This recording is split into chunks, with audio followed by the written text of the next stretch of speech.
Hi, I'm Nathan Sawaya, the artist behind The Art of the Brick. Well, I got my first Lego set when I was 5 years old. Just like any other kid, I tore into it, started building with Lego. But it was later in life that I rediscovered it as an art medium. I got out of college and I really didn't know what to do with my life. I thought, I didn't have faith in my art as a career. So what does any young budding artist do? They go to law school, of course, right? So I ended up practicing law in New York City. And I would come home at night and I would need some sort of creative outlet at the end of the night. Some people go to the gym at the end of the day. For me, I needed to go home and create something to just get my mind off of work.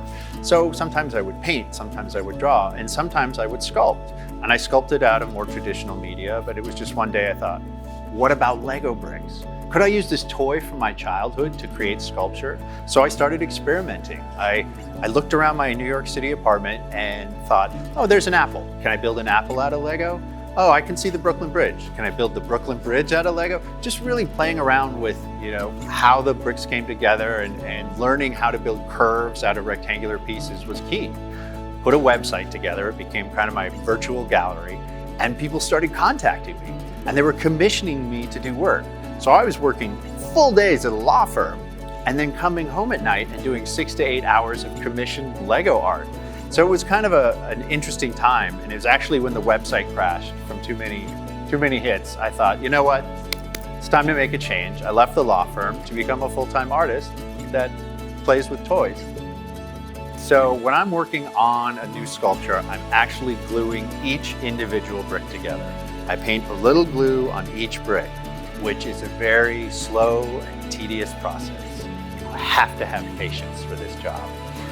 Now, that also means if I make a mistake, and I do make mistakes, and it doesn't look right, I use a hammer and chisel to tear it apart, which is heartbreaking because I'll be working and I just have to hammer apart a section of a sculpture that doesn't look right.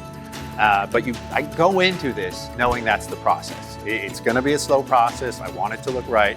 And if it doesn't, oh well, hammer and chisel.